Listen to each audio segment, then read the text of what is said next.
Bonjour et re-bienvenue à Ma vie, mon histoire. Dans l'émission d'aujourd'hui, nous recevrons Madame Gervais, une survivante du génocide du Rwanda.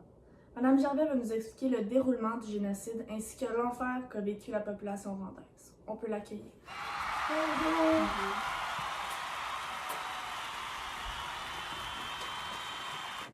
Donc, au moment du génocide, on sait qu'il n'y a que le Rwanda d'impliqué. Mais où on se trouve exactement dans le temps? Donc, on se trouve en l'an 1994. Tout a commencé le 6 avril lorsque le président a été assassiné. Donc, le génocide en tant que tel a duré 3 mois et 10 jours. Et c'était une guerre entre les Hutus et les Tutsis. Je me suis un peu renseignée et si je comprends bien, ça serait la haine ethnique envers les deux peuples qui aurait motivé cette attaque? Oui, exactement. Il y avait une très grande haine entre ces deux peuples. Donc, si on peut y aller plus dans les détails, les Hutus étaient supérieurs aux Tutsis puisqu'on le voyait les Tutsis comme des vermines. Par contre, il n'y avait pas seulement que la haine qui a parti ce génocide-là. Il y avait aussi des éléments plus extérieurs, comme exemple, la Belgique, le soutien de la Belgique par rapport aux Hutus. Donc, la Belgique soutenait les Hutus, mais pas les Tutsis. Donc, ça fait un gros problème dans la société. Donc, ça a dû favoriser le projet génocidaire, si je comprends bien. Oui, exactement. Oh. Parlez-moi un peu de l'assassinat. Est-ce que ça serait celui-ci qui serait à l'origine du conflit? Oui, exactement. Donc, l'assassinat du président rwandais fut l'élément déclencheur du génocide. Donc, celui-ci était à bord d'un avion, le Falcon 50, et un missile serait à l'origine de cet attentat. Pour ceux qui sont moins au courant des événements, les Hutus ont commencé à attaquer le 6 avril suite à l'assassinat du président, qui fut évidemment perçu comme une provocation.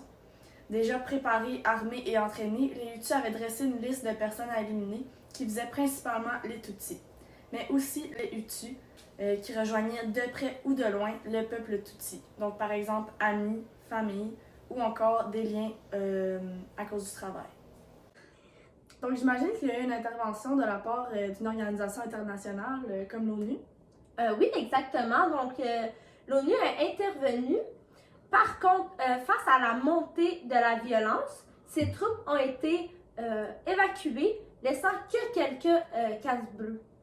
Okay. Donc, si je comprends bien, avec le départ des casques bleus, la voie était libre pour les milices rwandaises pour attaquer? Oui, exactement. L'accès aux Tutsis était beaucoup plus facile, puisque 2000 personnes se trouvaient réfugiées à côté des casques bleus dans les réserves.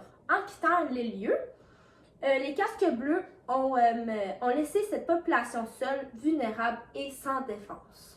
Cette violence et torture s'est arrêtée en juillet cette même année, lorsque le FPR est intervenu et a chassé le gouvernement des Hutus, ce qui obligea leur chef à quitter les lieux.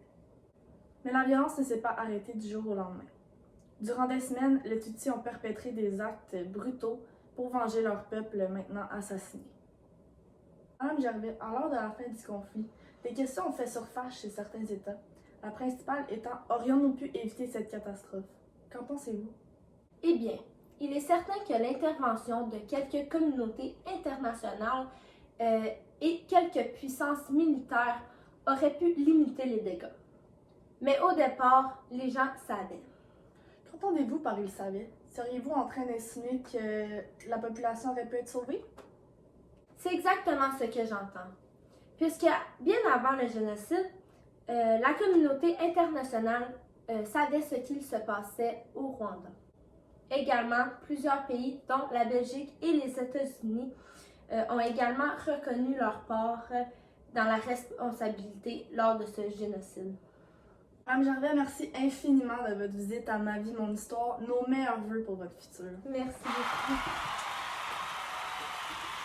Ma dernière question s'adresse à vous. Croyez-vous que les casques bleus ont délibérément laissé les réfugiés à eux-mêmes?